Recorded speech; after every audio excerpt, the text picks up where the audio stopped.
O Brasil é o maior produtor mundial de laranja e líder global na exportação do suco da fruta. Mas apesar da força do setor, o greening segue como a principal ameaça à citricultura.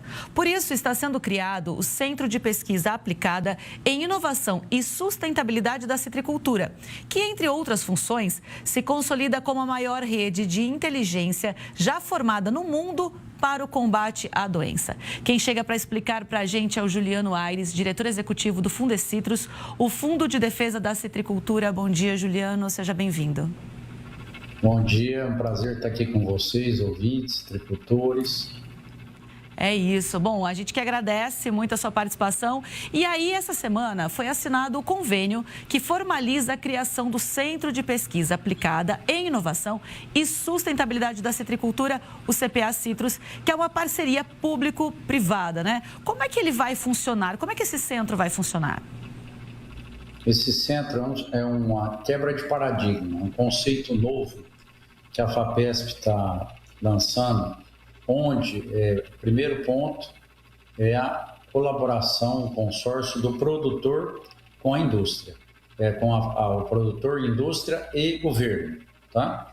Então, é a presença do setor privado com o público, focado na solução do problema do green, que é o maior desafio da citricultura mundial. O que tem de inovação nesse centro? Diferente dos demais centros que foram feitos até hoje, que normalmente era uma instituição de pesquisa com apoio do setor privado, esse não. Ele terão 19 instituições de pesquisa envolvidas, mais de 70 pesquisadores do Brasil e de 7 países do exterior. Então, nós estamos buscando, nesse centro, as mentes mais brilhantes que existem para atuar em todas as frentes para buscar a solução desse problema. Então, é um avanço muito grande. Nós vamos estar formando gente nova, 130 bolsistas ou pós-docs, mestrandos estarão sendo formados nesse período de 5 anos. É um centro que, depois de 5 anos, se renovará por mais 5 anos. São cerca de 200 milhões de reais que serão aportados em 10 anos. Então, é assim, esse centro ele vai estudar todos os aspectos, como que o inseto adquire e transmite a doença, qual a melhor forma de combatê-lo, se há maneiras para buscar uma cura dessa planta, a planta resistente, enfim, toda a abordagem de A a Z será atacada, né? Buscando uma solução para o problema, já que a citricultura do mundo tem sido fortemente afetada por esse problema. É interessante quando a gente observa, né, Juliano, que o mundo inteiro, como você acabou de dizer, é acometido pelo greening, a citricultura mundial. O Brasil também tem um grande índice, daqui a pouco a gente fala sobre isso, mas foi o país que acho que melhor ou mais rápido reagiu a essa doença, que não é nova, mas esse centro agora vem para mais uma vez fortificar essa ideia e fortalecer o pioneirismo do Brasil. Essa doença ela é centenária. Ela está na Índia, na China, de onde ela é proveniente, há mais de 100 anos, né? Na África do Sul. Na América, ela foi detectada em 2004 no estado de São Paulo, em 2005 na Flórida. A Flórida saiu de uma safra de 240 milhões de caixas há 20 anos atrás para 15 milhões agora. Então, ela está produzindo 6, 7% do que produzia no passado. Agora, o estado de São Paulo, apesar do greening ter um índice de próximo de 47% de planta doente, ainda ele tem produtividades muito boas. Estamos produzindo quase 300 milhões de caixas de laranja e nós estamos conseguindo aprender rapidamente como manejar essa doença. E os pomares jovens que estão sendo implantados têm índices menores, embora a doença tenha um nível preocupante. A gente já está vendo a luz no fim do túnel, nós temos esperança. Agora, por que é importante um centro desse? Quando você tem um inimigo novo, você o desconhece, você precisa entender melhor como que o clima interfere na bactéria, que é a causadora da doença, no inseto transmissor. Todas essas variáveis, para nós, eram novas e elas têm diferenças entre as regiões. Então, nós avançamos muito desde a detecção da doença, há cerca de 22 anos, vai fazer agora em março. A primeira planta detectada foi em março de 2004, né? E a citricultura está vencendo esse problema com esse conhecimento que tem sido gerado. Nós tivemos um problema muito sério no passado, como foram outras doenças e pragas, a tristeza, o cancro cítrico, a clorose variegata dos cítricos e muitas outras. E todo esse enfrentamento com diferentes pragas e doenças, ela foi, de certa forma, preparando o citricultor para enfrentar o mal maior, que é o greening, que é o maior desafio da citricultura mundial. Então, assim, nós estamos otimistas. O governo do estado de São Paulo está colocando um aporte considerável, mas mais importante que o recurso é a inteligência. Nós temos um capital intelectual de pesquisadores da USP, do IAC, da Embrapa, do Fundecid, das diferentes instituições do Brasil e do mundo, que farão a diferença. Então, nós esperamos que no longo desse período do desenvolvimento dessas pesquisas, muitas inovações e tecnologias novas surjam que possam amenizar a gravidade desse problema, e que o citricultor possa plantar nas regiões mais afetadas hoje, que é o centro e o sul do estado de São Paulo. É isso que eu queria trazer um pouco desses números, né? Que no cinturão citrícola de São Paulo e Minas Gerais, a última safra alcançou, como você disse, cerca de 230 milhões de caixas. O greening, claro, segue sendo a principal ameaça. No acumulado das últimas 5 safras, a doença causou a perda equivalente a mais de 100 milhões de caixas e, claro, com impactos significativos para produtores, para a indústria. Atualmente, da fruta que está no pé, 47,6% das plantas nos pomares comerciais dessas regiões estão afetadas. A gente está até vendo imagens aí, né, de um pomar, vendo a comparação do fruto sadio com o fruto doente, o pé que seca, enfim. É um prejuízo muito grande. Vale lembrar que a fruta infectada, contaminada, enfim, ela não oferece risco para o consumo. O problema é a queda, a perda de produtividade, tem-se todo um investimento para produzir e não tem esse retorno, né? A fruta não vinga, é mais ou menos isso? O que acontece, essa doença, ela é sistêmica na planta. O que significa? Ela é distribuída na copa da laranjeira e no sistema radicular. E isso causa um desequilíbrio na planta. E a laranjeira que está doente, ela vai produzir menos frutos, frutos de menores tamanhos. Tem uma queda também mais precoce dessa fruta, ela fica um pouco mais ácida, tá? O sabor também não é idêntico, perde um pouco em qualidade. Então, tudo isso afeta não só a vida útil das laranjeiras, que ela vai produzir menos, ela chega a produzir, depois de 5, 6 anos, 25% do potencial. Uma perda muito significativa.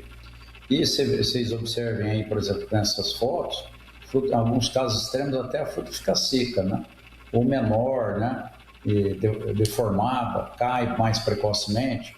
Então, tudo isso tem que ser tratado, principalmente na fase inicial, para evitar que aquele pomar seja devastado no médio e longo prazo.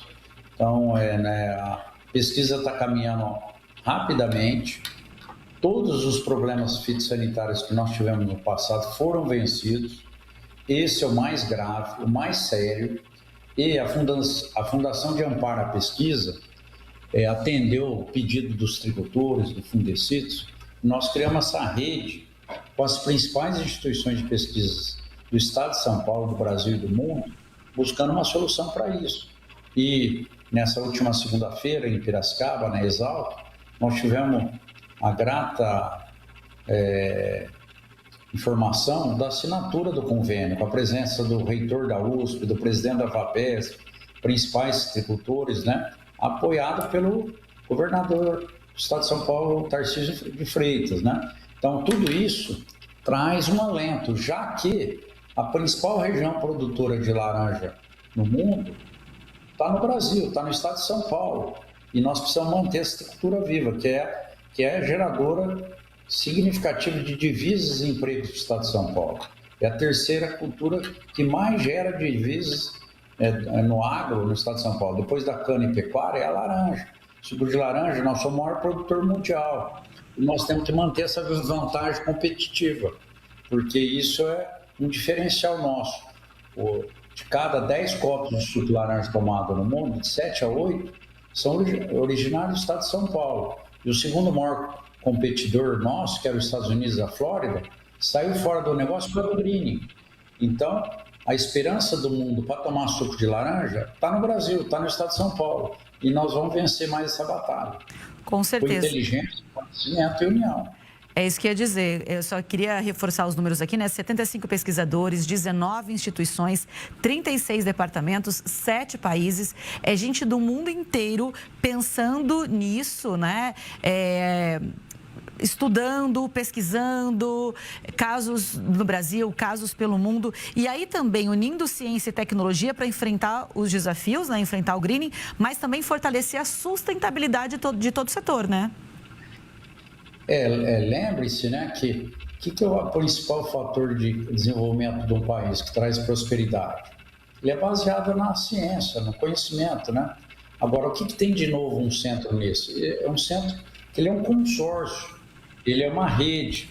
E quando você tem um esforço que ele é sinérgico, o ganho é muito maior, porque cada pesquisador não vai estar trabalhando individualmente, eles vão estar trabalhando em colaboração. Com isso, a gente otimiza recursos e ganha tempo. E, na medida que você globaliza essa interação, porque tem gente da Espanha, dos Estados Unidos, da França, da Austrália, do Brasil, de São Paulo, de Minas Gerais, de Brasília, a Embrapa, as universidades do Estado de São Paulo, o Instituto Agronômico, tudo isso, se traz mais experiência e conhecimento. E, além disso, esse centro vai estar conectado com o produtor, que é quem está sentindo a dor do problema. Então, com esse esforço conjunto do governo do estado de São Paulo e os citricultores, que são os grandes produtores de laranja, com foco em suco para a produção de suco, nós estamos muito otimistas que, mais uma vez, nós vamos vencer esse grande problema, que é o greening. Outras doenças já fazem parte do passado. Nós podemos dar o exemplo da clorose variegata dos citros, que há 20 anos atrás ela tinha índices parecidos com o do greening. 44% das laranjeiras estavam doentes. E hoje o índice é de 0,5%. Reduziu em 100 vezes. Então, o citricultor brasileiro, paulista, ele é resiliente, ele é corajoso, ele está preparado para enfrentar os problemas, né? Acontece que essa doença ela é muito mais grave, mais séria, mas nós estamos fazendo um mutirão, uma força-tarefa para vencer esse problema. E vale lembrar, né, Juliano, que os produtores, eles têm muita responsabilidade e muito trabalho a ser feito. Porque, por exemplo, hoje, quinta-feira, termina o prazo para entregar o relatório referente ao cancro e ao greening na Secretaria de Agricultura de São Paulo, né? O documento precisa ter os resultados das vistorias trimestrais que foram realizadas entre julho e dezembro de todas as plantas. Então, assim, o citricultor, o produtor rural, ele precisa estar junto, ele precisa fazer também a parte dele. Enquanto a gente não tem a cura para o greening, que é o que está sendo buscado, uma laranjeira resistente, a premissa que se usa no campo, ela é de evitar a disseminação da doença. Então, ela é baseada na inspeção e eliminação das plantas doentes. Isso é recomendado que seja feito pelo próprio citricultor trimestralmente. E o governo do estado, para ter uma base realista, ela pede que esses relatórios sejam enviados periodicamente. Além disso, é fundamental também a utilização do controle do inseto transmissor, do psilídeo, do inseto transmissor, na medida que a população cresce, né? Também tem uma terceira vertente, que o estado de São Paulo tem uma legislação onde todas as mudas cítricas são produzidas em estufas em ambiente protegido. O que significa isso? Que o inseto não pode adentrar na área de produção. Então, as plantas que vão para o campo são sadias. Então, com essas três coisas, o plantio da muda sadia, o controle do inseto transmissor e a eliminação de planta doente, é possível, nas regiões de menores incidências, manter a doença em níveis baixos, que não causam tanto dano. Enquanto nós não temos uma solução, o distribuidor tem que fazer a parte deles. E ele pode contar com toda a assessoria dos agrônomos e fundecidos, que é gratuita. Nós temos um mestrado profissionalizante para estar qualificando. O governo do estado também tem os engenheiros agrônomos da extensão orientando. Aqueles pomares semi-abandonados, também o estado tem uma ação sobre ele, para evitar que seja fonte de disseminação. Enfim, o distribuidor é muito importante que ele faça a sua lição de casa, o seu trabalho, para que a gente mantenha essa doença em níveis aceitáveis e mantenha essa citricultura em pé. Com certeza. Juliano, eu agradeço muito a sua participação. A gente segue acompanhando tanto o setor como agora os trabalhos do Centro de Pesquisa também. Muito obrigada. Um ótimo 2026 para você. Obrigada. Estamos sempre à disposição do citricultor como aliado número 1 dele. Obrigada.